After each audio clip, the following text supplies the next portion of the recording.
Poštovani sugrađani, ostalo je svega još par dana do pokrajinskih izbora. Bićete vrlo brzo u prilici da izaberete kandidata koji bi trebalo da zastupa interese našeg grada u pokrajinskoj skupštini.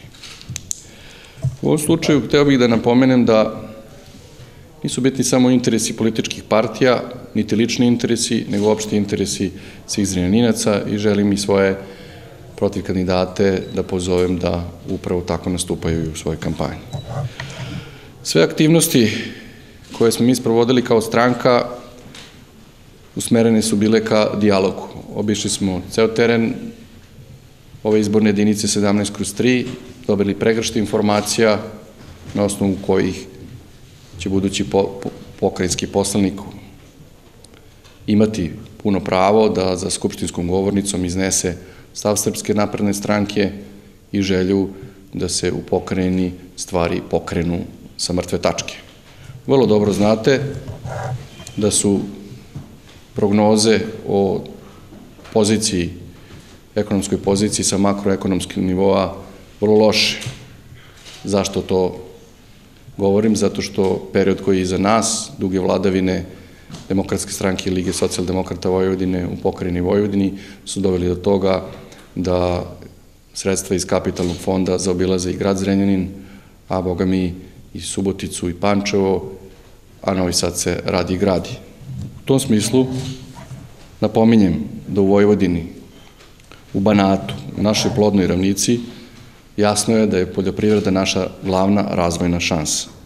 U tom smislu želim da napomenem da strategija koju i aktualni ministar poljoprivrede Goran Knežević sprovodi doprinosi, jer je i vlada Republike Srbije prepoznala u tome veliku razvojnu šansu. Podsjećam vas da je budžet za poljoprivredu duplo veći nego u prethodnoj varijanti. Ukoliko postanem poslanik u Skupštini Vojvodine, ja ću se zalagati za sve nas. Neću prestati da postavljam pitanja sve dok ne dobijem adekvatne odgovore. Pitaću ih dosta toga i u vezi Razvojne banke Vojvodine i u vezi Fonda za kapitalno ulaganja i u vezi toga zašto je važnije otvarati kancelariju u Briselu nego baviti se socijalnim pitanjima ugroženog stanovništva u Melencima, Elemiru, Botošu, Perlezu, Stajćevu, Lukićevu i ostalim seoskim sredinama u našoj Vojvodini. Ako postanem poslanik u Skupštini Vojvodine, ja ću biti glasnogovornik Zrenjaninaca.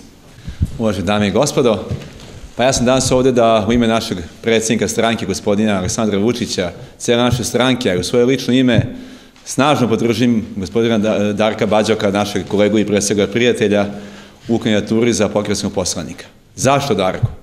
Pa jako je bitno, pogotovo lokalo, koga predstavlja organima vlasti. Jako je bitno da li prepoznaje ciljeve i želje i ekonomiju lokala iz kog dolazi. Mi lično smatramo da će on najbolje u pokrajinskoj vlasti ispred vas predstavljati i sprovoditi dva bitna cilja Srpske napredne stranke oko kojih se ona okupila i predstavlja stožer sadašnje vlade Republike Srbije. A to je borba protiv korupcije i to je razvoj ekonomije, a u okviru ekonomije posebno razvoj poljoprivrede. Mi smatramo, a naš predsjednik, gospodin Aleksandar Vučić je to izneo, da podmlađivanjem i laganim, što kažemo, ubacivanjem mladih stručnih kadrova u strukturu vlasti, u strukturu naše stranke, želimo da imamo kontinuitet u razvoju i da stalno radimo i sami na sebi. Radeći na sebi, radit ćemo apsolutno i od lokalnog nivoa do republičkog nivoa na celoj državi Srbiji.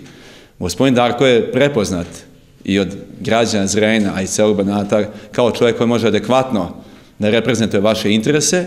Od nas će, svih koji smo zastupljeni u organima vlasti i državnim institucijama, imati punu podršku i preko njega će dobijati najkvalitetnije informacije o svemu ono što pre svega u mom slučaju Ministarstvo poljoprivrede sprema u okviru razvoja poljoprivrede i agrarne politike Republike Srbije, a naravno i svi drugi ministarstava kvalitetne podatke koji će da poboljšaju kvalitet i uslove života u divnom gradu Zrenjaninu i Banatu.